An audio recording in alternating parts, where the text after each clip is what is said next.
नमस्कार दोस्तों। देखिए, मेरी ओपीडी में कोलेस्ट्रॉल के लिए जितने भी पेशेंट्स आते हैं उन सभी का एक कॉमन क्वेश्चन मेरे से ज़रूर होता है कि सर, कोलेस्ट्रॉल अगर इंक्रीज्ड है हमारा तो हम क्या खा सकते हैं और क्या नहीं खा सकते हैं। उन लोगों को ये समझाने के लिए मैंने एक बहुत अच्छा एक फार्मूला बनाया हुआ है, मैं आप लोगों के साथ शेयर करता हूँ। ध्यान से सुनिए, आपको समझ में आएगा। देखिए, होता क्या है कि अगर आप वेजिटेरियन हैं तो आपको ये सोचने की ज़रूरत ही नहीं है कि आप क्या खाएं और क्या नहीं खाएं, क्योंकि दुनिया में कोई ऐसा प्लांट है ही नहीं, चाहे वो फ्रूट हो चाहे वो वेजिटेबल हो, जिसके अंदर कोलेस्ट्रॉल पाया जाता हो। यानी कि कोई भी प्लांट कोलेस्ट्रॉल प्रोड्यूस ही नहीं करता, तो आप फ्रीली खाइए, सोचने की ज़रूरत नहीं है। हाँ, लेकिन अगर आप नॉन वेजिटेरियन हैं तो आपको बिल्कुल सोचना पड़ेगा। तो कैसे समझेंगे इस चीज़ को आप? देखिए, होता क्या है कि जिस भी एनिमल के जितने ज़्यादा लेग्स होते हैं उसके अंदर कोलेस्ट्रॉल उतना ही ज़्यादा होता है।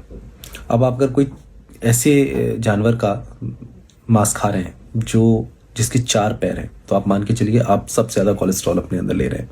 हाँ, अगर आप थोड़ा कम कोलेस्ट्रॉल लेना चाहते हैं तो आप चिकन खा सकते हैं, क्योंकि उसके 2 ही पैर होते हैं, तो उसमें चिकन थोड़ा कम होता है। उससे भी कम मछली में होता है, क्योंकि मछली का तो कोई पैर ही नहीं होता, तो सबसे कम कोलेस्ट्रॉल जो होता है वो मछली के अंदर पाया जाता है।